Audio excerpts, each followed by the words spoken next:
Imaginez la scène, un patient potentiel qui arrive dans votre cabinet, là, smartphone à la main. Il vous montre un flot continu de capture d'écran. Des trucs de Reddit, des vidéos de TikTok un peu cata, des avis qui disent tout et son contraire. C'est exactement ça. C'est la nouvelle norme, quoi. La confiance, on ne peut plus la considérer comme acquise. Elle se gagne, petit à petit, conversation après conversation. C'est un vrai travail. Aujourd'hui, on va plonger au cœur d'un sujet, mais crucial. Comment on fait pour créer ce lien de confiance, un lien solide, avec des patients qui sont de plus en plus renseignés, souvent méfiants, en médecine esthétique? Pour explorer ça, on va s'appuyer sur les réflexions et l'approche très pointue du docteur Hari Massoudi. Pour ceux qui ne le connaissent pas encore, il a un parcours assez unique. Biologiste moléculaire, il a fait la recherche en médecine régénérative. Oui, un parcours solide. Et aujourd'hui, il est consultant business, mais vraiment spécialisé dans l'univers de la beauté. Il s'adresse justement aux praticiens ambitieux, ceux qui veulent vraiment sortir du lot. Notre objectif, ici, c'est simple. On va décortiquer ensemble les stratégies de communication qu'il recommande. Comment, d'après lui, on transforme un patient un peu sceptique en un patient fidèle et même, pourquoi pas, en ambassadeur. C'est le défi majeur aujourd'hui parce que le paradigme a complètement changé, c'est vrai. On est très loin du patient d'il y a, disons, 10 ou 20 ans qui était plutôt passif. Aujourd'hui, il débarque hyper informé.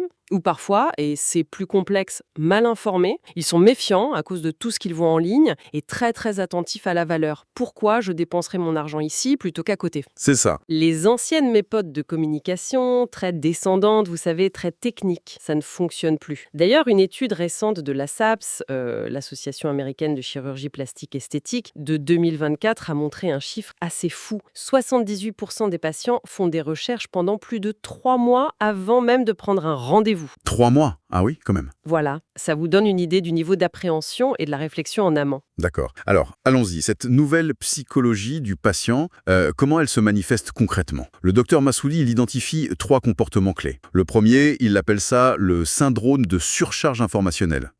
C'est exactement ce qu'on disait. Les patients sont noyés sous des infos contradictoires qui viennent des influenceurs, des forums, des comparateurs. C'est un brouillard total, quoi. Oui, et souvent anxiogène pour eux. Ensuite, deuxième comportement, la mentalité preuve d'abord. Les jolies photos avant-après, ça suffit plus comme avant. Ils veulent du concret, du tangible. C'est ça. Voir les diplômes, ok, mais surtout lire des témoignages qui soient détaillés, authentiques, pas juste un super doc balancé comme ça. Ils veulent comprendre la logique derrière le traitement proposé. Pourquoi cette technique et pas une autre? La transparence devient non négociable. Exactement. Et le troisième point qui est absolument central aujourd'hui, la prise de décision basée sur la valeur. Le contexte économique fait que chaque euro compte. La question, c'est plus seulement « est-ce que vous pouvez faire ça ?» mais « pourquoi je devrais vous choisir ?» Qu'est-ce qui justifie ce prix par rapport à d'autres? Il demande une justification de la valeur, clairement. Tout à fait. Et ce qui est intéressant, c'est de voir comment ça change complètement la posture qu'on doit adopter en tant que praticien. C'est fini l'époque où l'argument d'autorité suffisait. Le fameux j'ai les diplômes, j'ai l'expérience, faites-moi confiance. Ah oui, ça.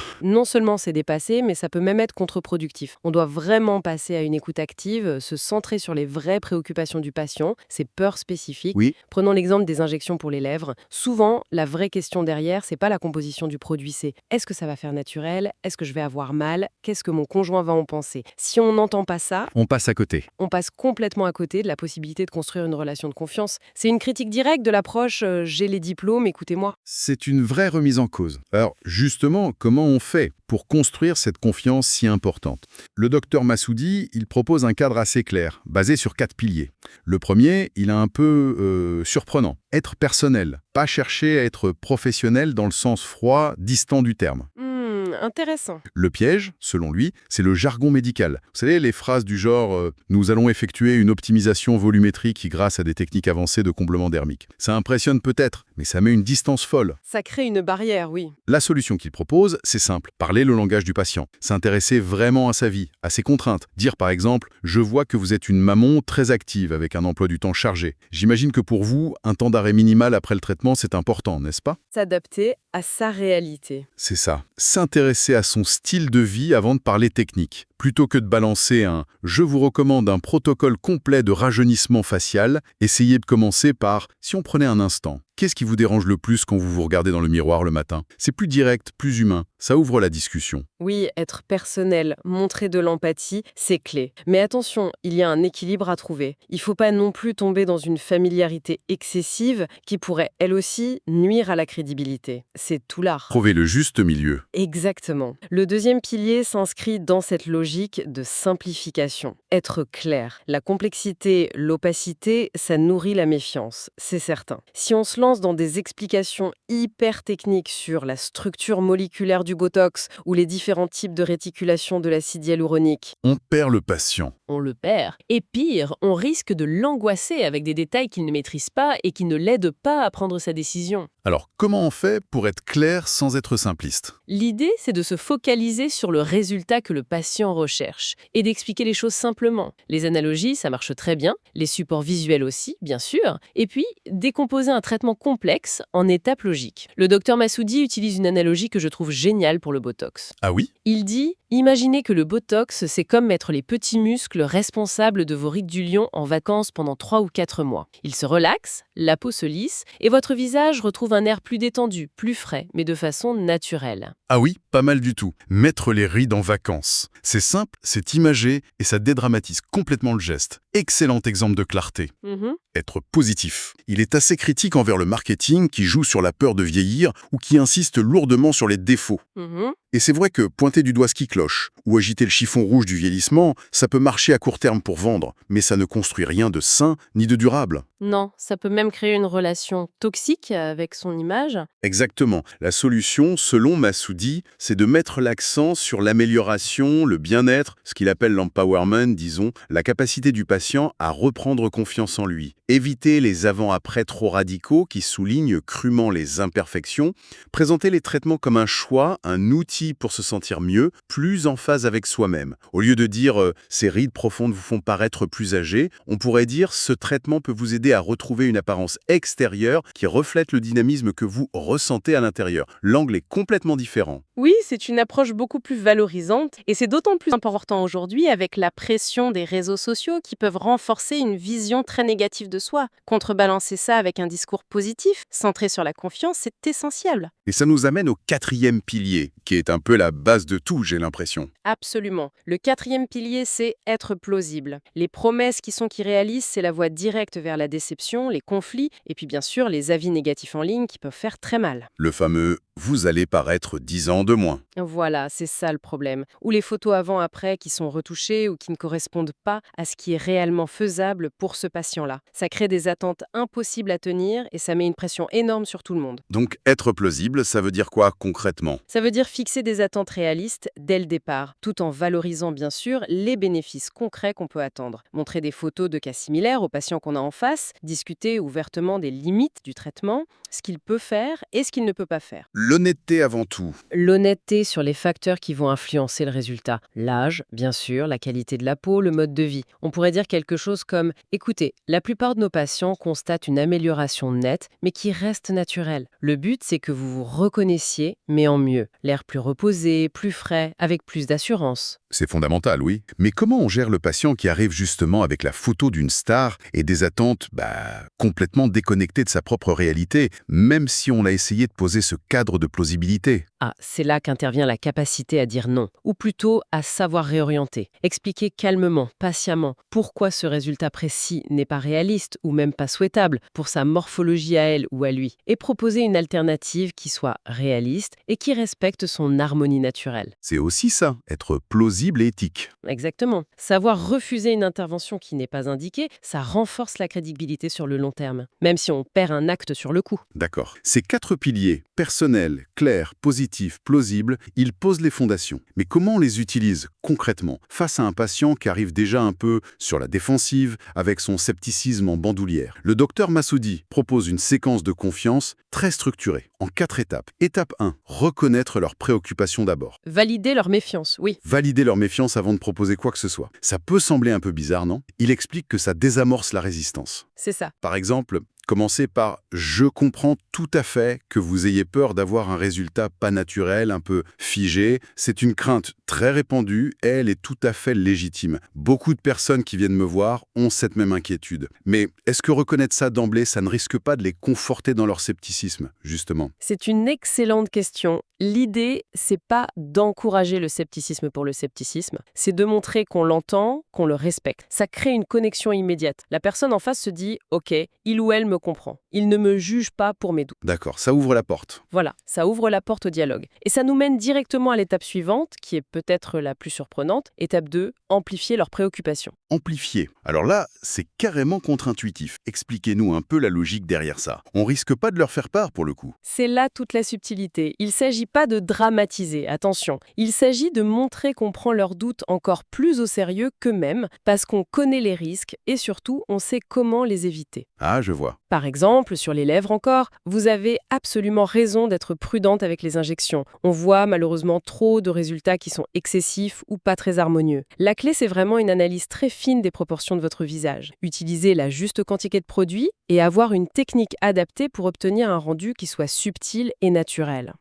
Psychologiquement, c'est très fort. Le patient se dit « Waouh, non seulement cette personne comprend ma peur, mais en plus, elle sait exactement de quoi elle parle pour l'éviter. » Ça renforce paradoxalement la confiance dans l'expertise du praticien. C'est malin. C'est une façon de montrer sa maîtrise en reconnaissant la complexité des pièges. D'accord. Une fois qu'on a établi cette compréhension mutuelle, on arrive à l'étape 3. Fournir le contexte avant les solutions. Ne pas sauter tout de suite sur le quoi ou le comment, mais d'abord expliquer le pourquoi. Exactement. Donner au patient le cadre de réflexion, le sens de la démarche. Toujours avec notre exemple des lèvres. Oui, par exemple, avant même qu'on parle de tel produit ou de telle technique d'injection, j'aimerais juste vous expliquer ce que j'entends par une amélioration naturelle des lèvres. Souvent, le but, c'est pas de gonfler les lèvres, mais plutôt de redessiner subtilement leurs contours, peut-être de restaurer un volume qui s'est un peu perdu avec le temps, ou d'améliorer l'équilibre global du visage. Donner le sens avant la solution technique. C'est important pour que le patient comprenne la démarche globale. Voilà, et ça nous amène à la dernière étape de cette séquence, l'étape 4, les laisser décider. Le rôle du praticien, c'est d'informer, de guider, de conseiller avec son expertise. Mais in fine, la décision appartient au patient, toujours. Le choix final lui revient. Absolument. Il faut présenter les options possibles, clairement, avec les avantages, les inconvénients, les coûts associés, de manière totalement transparente. Et on pourrait conclure la discussion par quelque chose comme « Oui. Voilà, compte tenu de ce qu'on s'est dit et de mon analyse, je vois 2 ou 3 approches possibles, chacune avec ses particularités. Je vous donne toutes les informations nécessaires. Prenez le temps qu'il vous faut pour y réfléchir chez vous, tranquillement. Notez toutes vos questions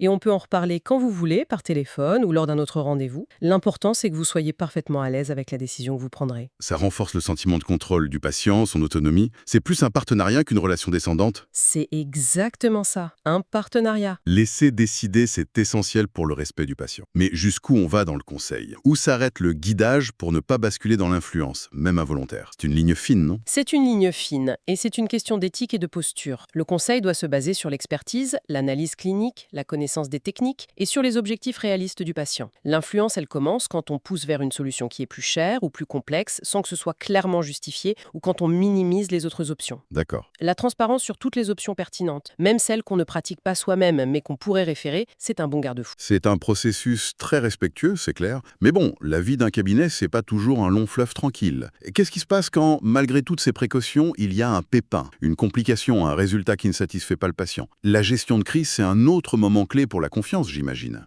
Un test majeur, oui. Comment on communique dans ces moments-là qui sont forcément tendus? Le docteur Massoudi, il insiste beaucoup là-dessus. Il faut un changement radical par rapport aux anciennes habitudes. Avant, on avait tendance à se défendre, à nier, à minimiser le problème. Voire à blâmer le patient? Oui, ou des facteurs externes. Aujourd'hui, à l'heure des avis Google qui restent, de la viralité potentielle sur les réseaux, cette approche défensive, c'est juste suicidaire pour la réputation. La nouvelle règle d'or, c'est reconnaître, assumer, résoudre. Reconnaître, assumer, résoudre. Simple, mais pas facile à faire, j'imagine. Pas facile, mais essentiel. Il propose même une sorte de formule, une formule de rétablissement de la confiance. Première étape, accuser de réception rapide de la plainte, idéalement sous 24 heures pour montrer qu'on prend ça au sérieux.